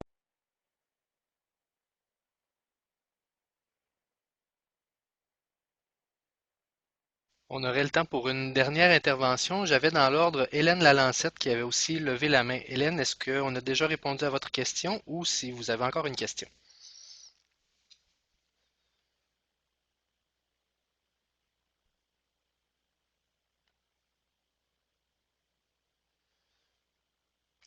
Hélène nous dit que c'est OK, alors je pourrais passer à la prochaine personne dans la liste. Il y avait André qui avait une question. André, est-ce que vous avez toujours votre question? Je parle ici de Monsieur André Beaupré. Votre question a été répondue. Il y avait eu un commentaire dans le clavardage de Olivier. Olivier, est-ce que vous aimeriez prendre la parole ou répéter votre commentaire ou votre question? Oui, allez-y. Bonjour. Bonjour, vous m'entendez bien? Très bien, merci. Allô, allô? Parfait. En fait, je m'interrogeais sur l'engagement de l'utilisation ou des applications pédagogiques du forum et j'avais l'impression qu'on n'abordait pas les types de questions ou les types d'interactions du modérateur qui permettent l'engagement indépendamment de coter ou de mettre des points dans l'utilisation. Il me semble que le forum, les applications pédagogiques d'un forum qui dispose aussi de notifications pour recevoir les messages dans son courriel permettent vraiment de faire de la co-construction, d'avoir des approches réflexives et d'arriver dans des thèmes de débat. Mais finalement, est-ce que ce qui n'incite pas l'utilisation n'est-il pas le type de question, la formulation qui permettent l'engagement? C'était ça ma question.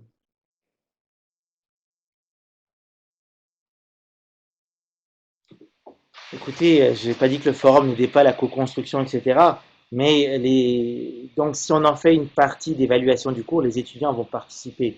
Nous, on cherchait à les amener à communiquer plus sans leur attribuer de points. Et ce qu'on a remarqué, et écoutez, on a fait ça, on a regardé divers contextes et près de 2400 étudiants en formation à distance. Et ce qu'on remarque finalement, c'est qu'ils vont le faire s'il y a des points d'attribuer. S'ils ne le feront pas, c'est pas évident de les amener là. Alors, peu importe la thématique, peu importe la façon d'amener, il y a toujours l'idée d'avoir des points pour que les étudiants participent au forum. Alors, nous, on s'est trouvé pris avec ça. Je vous dis pas qu'on fait pas de formation jamais, il n'y a pas des forums avec des points pour la participation. On en fait encore parce qu'on juge que c'est une partie intégrante des compétences qu'ils doivent acquérir dans le cadre d'une formation.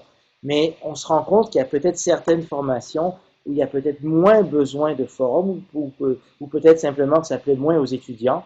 Alors à ce moment-là, si on ne le rend pas obligatoire, on voit que c'est beaucoup moins utilisé. Donc, si c'était un outil qui était si avantageux comme certains le laissent croire, comment se fait-il qu'on y participe juste s'il y a des points? Alors nous, on s'est questionné autour de ça et on a découvert vraiment une vaste littérature scientifique qui montre que les forums, oui, ça a un grand potentiel, mais en même temps, dans un contexte de formation à distance où les étudiants, le temps est quelque chose d'important pour eux, ils vont faire surtout ce qui compte pour la formation. Alors si ça ne compte pas, c'est pas évident de les amener là.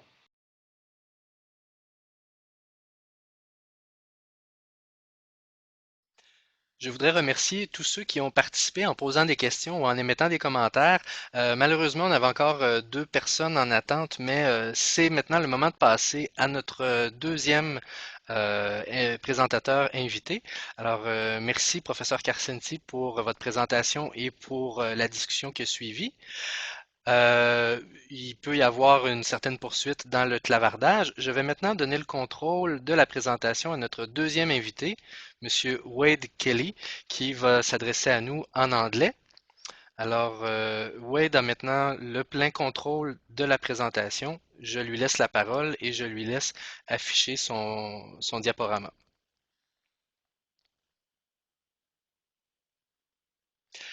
Wade, il faudrait... Wade, you have If to you want to just use give me the a thumbs computer down here, microphone now. as you can see, if you want to just give me um, an I agree that you can hear me okay and that you can see me okay, that's clicking the little I hear hand you and button. I see you. And you can see me, everyone's good? Well, thank you very much for having me Yes? today. I've written a note for myself, and that's to slow down. I am a fairly quick talker usually, and so I'm going to make a vested effort to slow down my talking so that the translator can get through it. I wanted to thank Eric for facilitating and for Stathan for interpreting, to the sponsor SVI, and to Carol for inviting me here today. And what we're talking about is designing for inclusivity. So I'm going to talk for about 10 to 15 minutes, and then I'm going to have you reflect on some of the ways in which you might envision or envisage using creating more inclusive design in your workplaces. So first, I think I should probably describe a little bit about myself. I did my master's degree looking at the social and cultural conditions of sexual and gender minority youth in a rural community. And in the process of doing that research, I realized that there are great spaces of marginalization for queer youth in the school system. They're not very well included. And so, oh, there's no friend, whatever. Sorry, I'm just looking at the text chat there, not great at multitasking. So I was looking into the inclusivity, and that was one of the big things that kept on coming up, was to make it a better learning environment for our students, we needed to create a more inclusive space. And that happened through language and through materials and through curriculum. And it really got me thinking about how we can create more inclusive spaces in all the spaces that we occupy for all of our students. So that's my experience. I've tried to use symbols in the process of this presentation to make it a little bit more accessible, as we do have French and English speakers who are participating in the call. If I could ask you at this point to go on the chat board and make sure it says that it's broadcast to all users, and just indicate where you're from. I think it'd be helpful for me to know where people are coming from.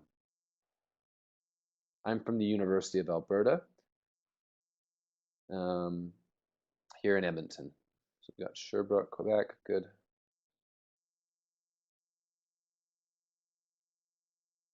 Good. Vancouver, nice to see.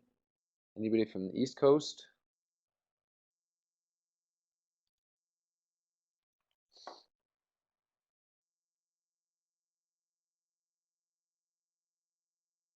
Okay, so this is quite lovely. We've got a pretty good broad spectrum of people from across the country.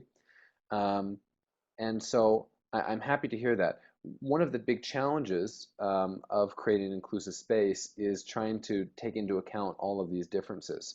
So in the context of this presentation, we have people who are French speakers and English speakers. We've got men, we've got women, we've got people who are from more urban areas and less urban areas.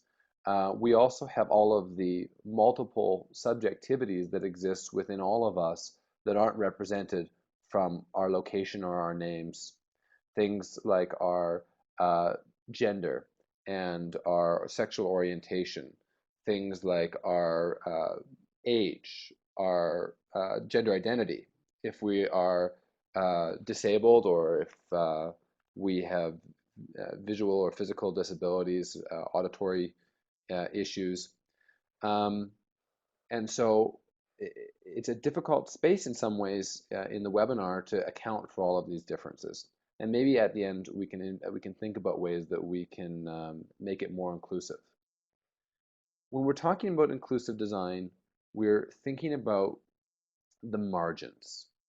Um, and how we ensure that the people who are on the margins are taken into account, and that we're creating an educational space that is accessible for them. I want to take a moment as well to distinguish between inclusive design and universal design. Inclusive design is kind of broadly determined as, sorry, I've got a great note describing this, which was not printed off. C'est la vie. Inclusive design is designing the environment from the user perspective, from the learner perspective, thinking about all of the different ways that they are unique and ensuring that the instructional environment takes those bits of uniqueness into account. Universal design is typically goes from the other way, tries to create a course that is, or a learning space that is accessible to everyone universally. It's not necessarily taking into account that there are unique circumstances in a specific classroom that you might want to be taking account of. So I'm going to provide some examples in my experience of, of inclusive design challenges and how we can make design more inclusive. The first example I want to provide is from my previous position in the Faculty of Nursing at the University of Alberta. I was there for 5 years. In nursing, they have, it's called CBL, context-based learning is the structure of the curriculum for that faculty, for the undergrad faculty. So it's kind of like problem-based learning or scenario-based learning.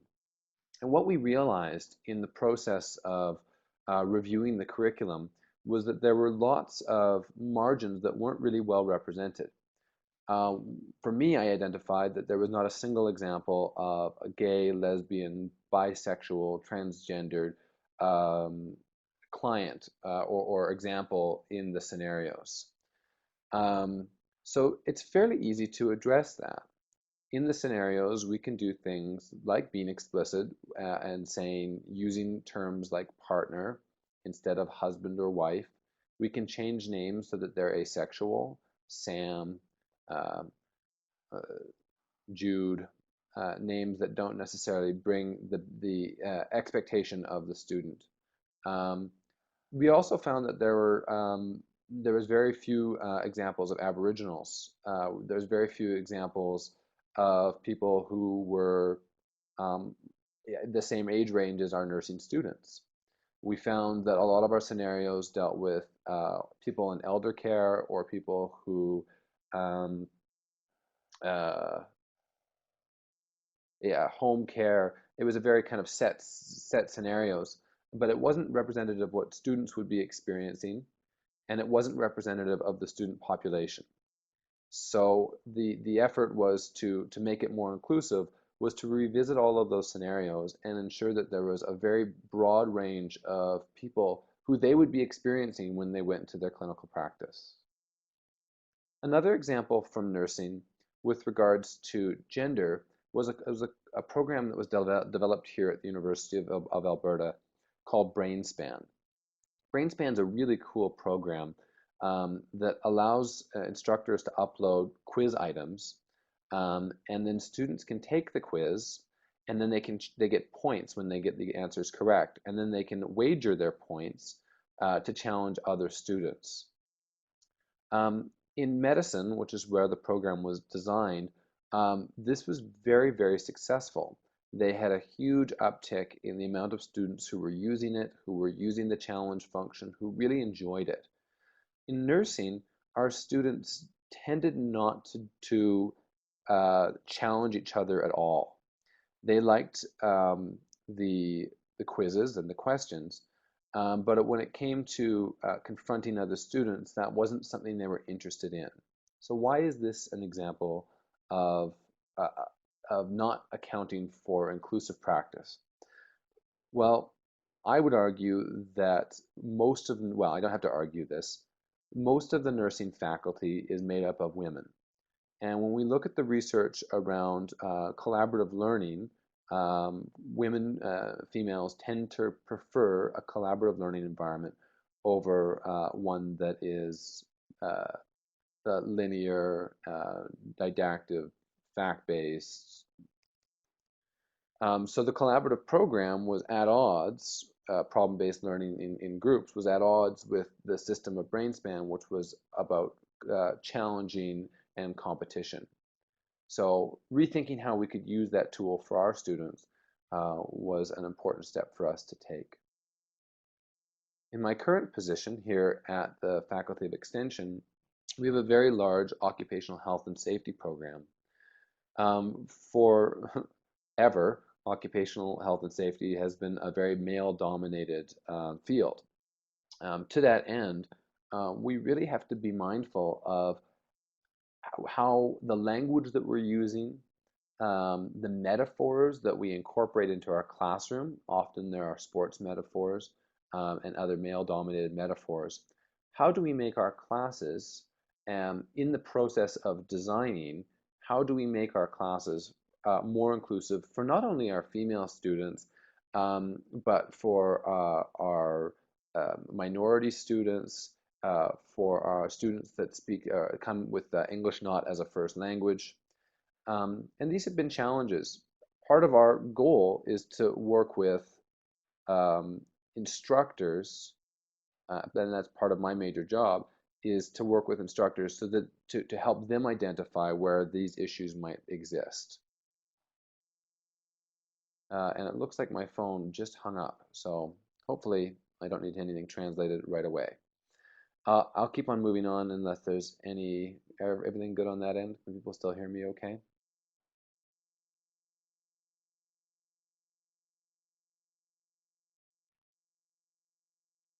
We can hear you. Okay. You can continue with your presentation. Thanks, Eric. I will have to dial back in if there are translations that I need to hear from the question period, but that's okay. So how do we do this as instructional designers? How do we create more inclusive spaces? I figured this was a nice way of being inclusive right here. Not using French or English, we'll use Latin. Noce des ipsum, know thyself. So Katie Campbell, who is the person who was originally scheduled to do this session, argues that, and is the Dean of the Faculty of Extension, argues that in order to create more inclusive spaces for others, we have to know ourselves better. That comes about by interrogating yourself and thinking about your ethnicity, your gender, age, race, your sex, location, class, your sexuality. All of these things inform who you are as a person and what you bring to the table as an instructional designer. Being able to know about your the multiple subjectivities that you bring to the table allows you to be able to think about ways to not counter, but to make more inclusive things like class. So one of the issues I've got, or one of the things I face, is I'm from a university setting, from an academic world, but we deal with a lot of adult learners who are not necessarily, who might only have a grade 12 education. So my concern is to figure out a way to make the room, the space, um, inclusive of their experience. And that's a good, good pedagogy or andragogy. So why should we care about inclusive design practice? I would argue that the first reason is that we can play an important role as interventionalists early on in the development of course materials by identifying areas of marginalization or where marginalization can occur. That can be a difficult task. In order to do that, it's suggested that you bring in other people who are not like yourself.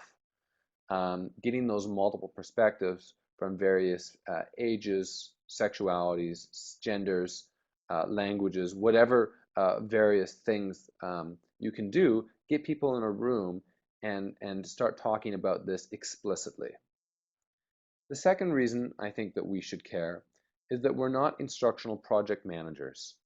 We do project management as part of instructional design, but we are designing. And our goal is to design the best possible learning experience for all learners, not just learners that are like ourselves or learners that occupy a majority of the classroom. Finally, we educate others. So it is our job as instructional designers, we're in the business of teaching others to teach. And we model appropriate approaches and behaviors through the process of instructional design. An example I've got was in a previous position, I worked for a nonprofit, and we would teach a lot of immigrant students, and it was a pre-apprenticeship course on drywalling, and there was another one on flooring. And one of the ways I realized I wasn't making my instructional design inclusive was I was asking questions that were yes/no questions. To a lot of our immigrant students, culturally, it was inappropriate to say no to a teacher. And I didn't realize this. So when I asked if they understood something, the answer was always yes. That was a barrier to learning for them because they didn't truly understand it. It was culturally inappropriate for them to say that they didn't understand it. So knowing that about other cultures and being able to model those kind of behaviors better behaviors once you've learned those kind of things for the teachers and instructors that you're working with is quite prudent. Finally, it's our responsibility to ensure that the educational space is an inclusive one. That's kind of what we sign up for. So that's the who cares. I think now we've got about 20 minutes before 11:30, which is kind of ideal. I would like you to think for a moment areas in which you work. Think about your all those different subjectivities that I've described. Think about who you are. Think about what you bring to the table. And then I want you to think about examples in your workplace, which you can tell us, share with us, where you have either created more inclusive spaces for your students or where you might be able to create more inclusive spaces for your students. So I'm going to turn my mic off at this point. Take a few moments to yourself. Think about this. This is the good introvert kind of methodology here. And then let's report back. Be bold, be courageous, and share with us some of your thoughts.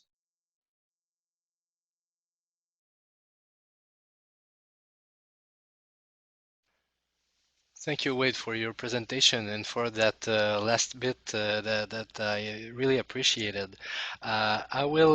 This will give you the time to dial back in to the interpretation phone number, and I will look for raised hands see who wants to break ice and come forth with his comment or question for our presenter.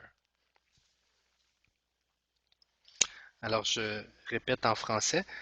Pendant que notre deuxième présentateur recommunique avec l'interprétation, prenez le temps de penser à une question, un commentaire ou un exemple que vous voulez partager avec le groupe et avec Monsieur Kelly.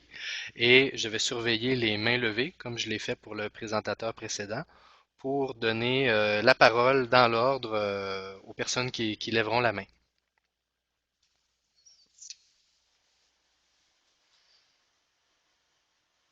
I'll point out at this time that if you don't have examples in your own workplace, I would be thrilled for you to conceptualize ways for me to make this presentation more inclusive.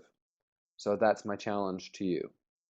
Either examples from your own work or examples of how you can foresee, how you can envision ways of improving your own work, or finally, how I could improve a presentation like this to make it more inclusive. Be bold.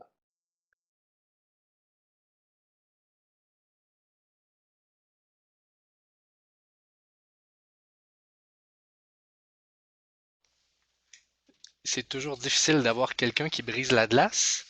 Oh, nous avons Tina Marie Lalonde dans le clavardage. Wade, we have a comment in English in the chat that you can read and maybe comment on the comment. Okay, the comment is, I feel that we are often rushed into designing and that we have little time to get to know the learner. In the best case scenario, what is the best way to get to know our learners? It's a very good question. I think oftentimes we assume that we're dealing with very homogeneous populations. So an example of this, and we've all been to this session, is talking about the intergenerational learner or you know, the millennial learner. And I always find that there's these very broad strokes that are used to describe the millennial learner. And I'd argue that often cases those just aren't true. That they may be technologically literate when it comes to their smartphone, for example, but might not know how to properly use the library website. So getting to learn to know our students is important, and we can't always trust the research to that end. One way we can do this from the instructor perspective is having the instructor get to know the students a little bit about their students at the beginning of the course. We can do this online using the introductory forms. Oftentimes, we underuse that introductory form. We say, like I have done today, which I'm not doing good modeling, we say things like, you know, give us your name and where you're from. But we could ask so much more to get to know our students and get to know a bit more of their experience so that we can draw from it. So, where are you from? What is your name? Tell us a little bit about yourself. If you're willing to share, do you have children? Are you married? Those kind of questions. We get to know our students as human beings, and then we can use their experience to make the learning environment more robust. In the classroom environment, it's no different. Taking that opportunity to ask questions is very useful. We can also use surveys at the end of the course. Oftentimes our surveys are very institutionalized and they ask the same 10 questions every time. We can take that opportunity to ask questions that are more broad. Did you feel included in the classroom? Are there areas where that we could improve to make you feel more included in the classroom space? An example with adult learning is that our learners are very busy people who have other jobs oftentimes. So how can we take into account what's happening in their worlds to and still provide a robust educational environment? An example at the faculty, in our faculty, is that we have created, we started using more blended learning. So they now, rather than having a 4-day intensive course, they may have less time in class and be required to do some assignments online, or to contribute online, to do asynchronous group activities, whatever we can do.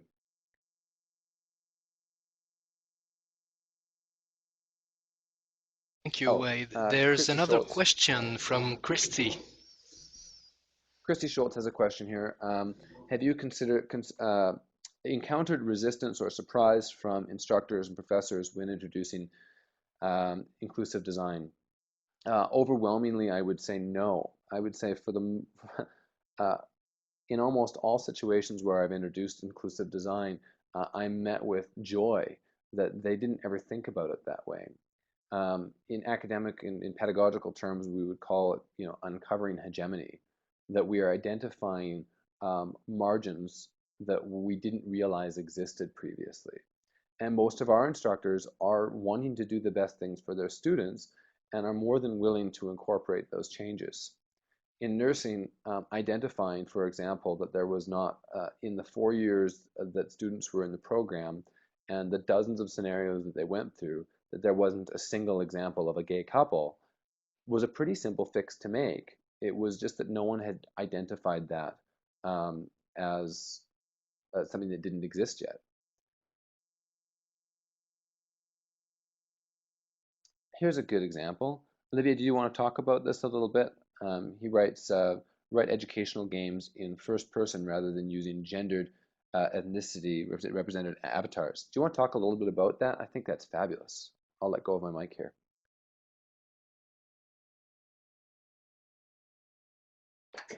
Hi, my English is very bad, but I can try just to explain the idea.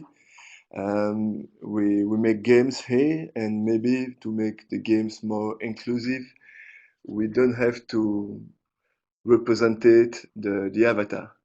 The the player can just be imagine who he is, since to show that, like a game like Doom or other game that the player do, just to not represent the player. The player is the is not shown. Enfin, je le dis en français, peut-être que Eric pourra m'aider. Mais en fait, en gros, si le joueur n'est pas euh, représenté, c'est-à-dire qu'à ce moment-là, il est lui-même, ses yeux sont les yeux de l'avatar sans qu'il le voit. Donc ça lui permet d'éviter d'avoir des genres, ça lui permet de s'imaginer n'importe qui il est, ça rend les choses plus inclusives. C'était ça l'idée au départ. Je sais pas si Eric, tu peux m'aider en anglais, le cas échéant. I didn't get the last bit. I imagine. Bonjour Olivier, appel de l'interprétation. Are we good now? I didn't get the last bit there. Ok. Try that again. I didn't get the last bit. No, I can still hear. Someone's still got their microphone on. I just turned off the microphone of Olivier's microphone, so there should not be a sound return now. What he Olivia, was thank you for your saying is, Sorry, go for it. I just think what he was saying is that he was pretty much restating what was in the chat room, and I'm sorry I can't have more details because I was trying to fix some technical issue at the same time, and I'm not so good at multitasking myself. That's quite all right, Eric. I think I get the point of what he's saying, and I think it's a great example.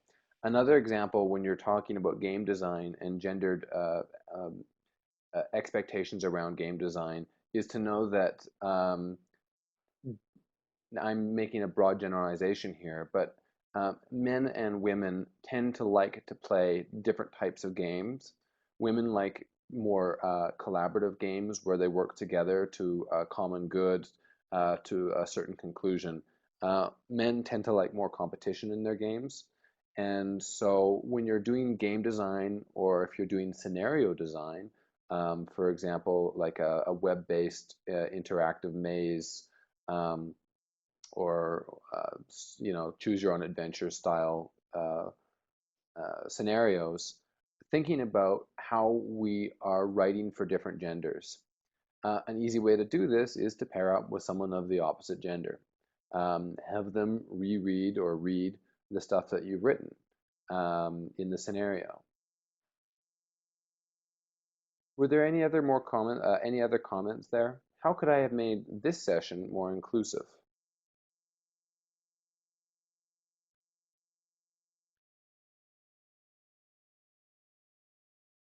I have a comment, but well, it's on the same theme, but not directly about designing for students. What it made me think about is that in my first years of practice, I would try to work with my clients to bring them in an instructional design mindset. And what I try to do now is to start by going, if you will, going on their terrain first, trying to get to know them, what they bring to the project, how they see it, what is their perspective, and then start from there and try to bridge uh, the real gap between their mindset and what I believe they need to know to get into an instructional design mindset, but with much more respect and much more adapted to where they come from. So I think it's kind of an inclusive way of working with my clients, and that can get through to have an inclusive mindset for the students then. But I feel I have Aren't to up start here. with myself an inclusive mindset with my clients. So I wanted to share that and maybe hear your thoughts about that. Absolutely. I think part of our job as instructional designers is to recognize the background, the talents, the intelligence and knowledge that our subject matter experts bring to the table. One issue that I face in design is that we've got OH&S, which is occupational health and safety people who are from industry, and their expectations for based on courses that are typically offered in industry, as far as academic rigor, are way down here, and my expectations are way up here, coming from a university. Because we offer the courses and we are a university, our expectations can remain somewhat high, but I have to recognize that our students coming in aren't up here. So we need to bridge that gap somewhere and find common ground. And our subject matter expert is our best tool to be able to do that. They're the best person to be able to bridge that gap. And I think to a large extent, which is not necessarily talking about inclusive design, but more uh, how good instructional design works, is enabling your instructor to be an instructor, giving them the permission uh, that they have all of these unique things that make them the reason that they're teaching the course. Um, and sometimes we don't do that explicitly, but when you do it explicitly and say you are in charge, this is yours, they have better buy-in into the course that they're teaching. They're more excited, and we find that the outputs are a lot better as well. So in a way, I think that is being inclusive because you're acknowledging what they bring to the table and you're empowering it. Tina, did you have something there you wanted to say? Thank you, Wade. Uh, Not me, but I see that Hélène Lalancette has raised her hand, so I will ask her to ask her question or make her comment.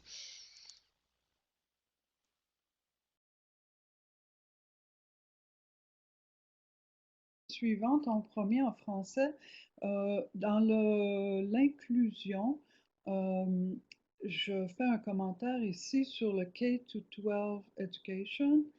The notion of inclusion in K-12 is taking an interesting turn at the moment, as many school boards seems to be seeing distance learning as a solution for personalized learning for students that have specific learning disability.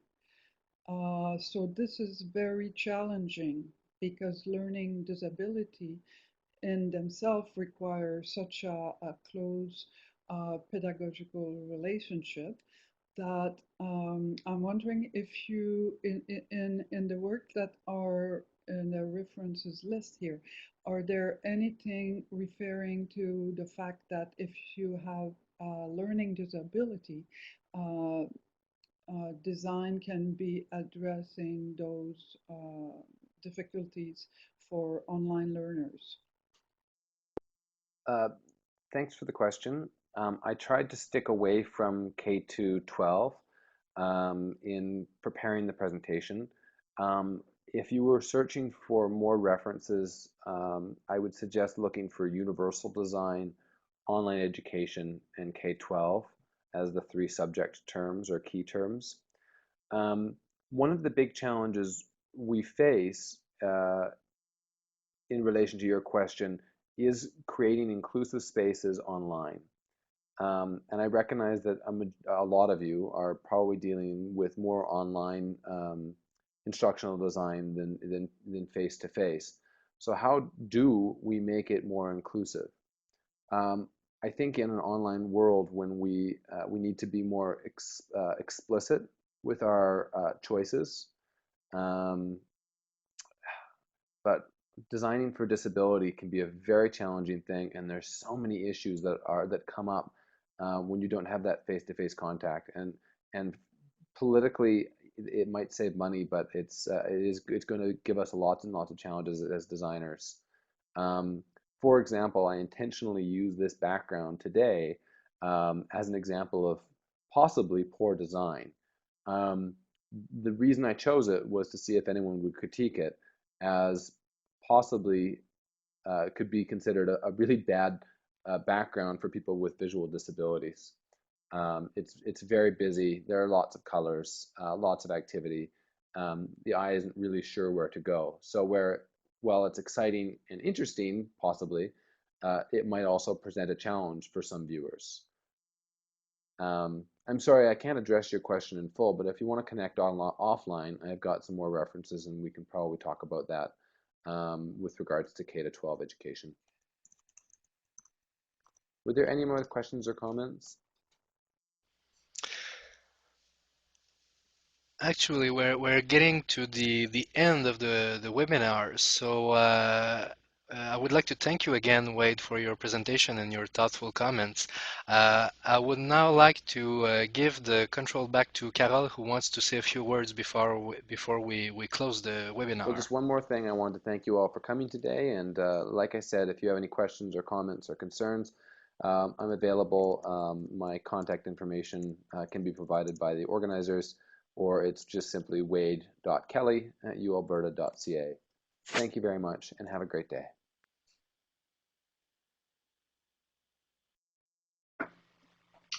Thank you. I will have if everybody could go back to interpretation, that will let you go back to the system, and because then from now I will speak in French again a little bit. Je voulais finalement, puisque l'atelier touche à sa fin, je voudrais prendre quelques minutes pour vous remercier chaleureusement M. Karsenty et M. Kelly pour leur participation. C'était extrêmement intéressant. Il y aura certainement davantage à creuser dans ces sujets-là. Je voudrais simplement vous dire aussi que le prochain atelier de la CCP se tiendra le 24 janvier 2014 et portera sur les nouveaux environnements. On va accueillir alors M.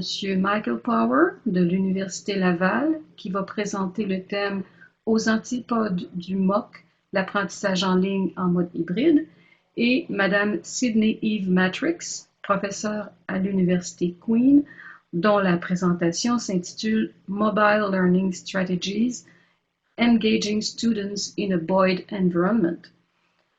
Les renseignements pour le prochain atelier vont être affichés au site web d'ici quelques semaines, mois de novembre tout au plus.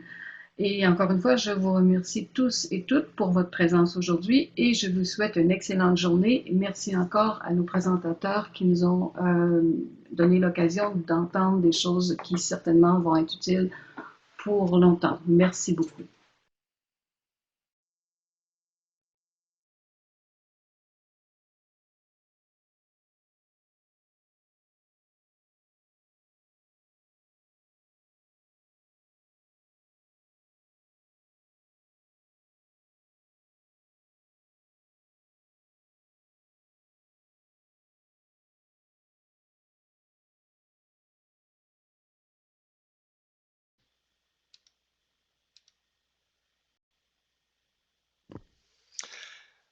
Merci à tous. Je vais maintenant fermer la salle virtuelle. Au plaisir de vous revoir dans un prochain atelier.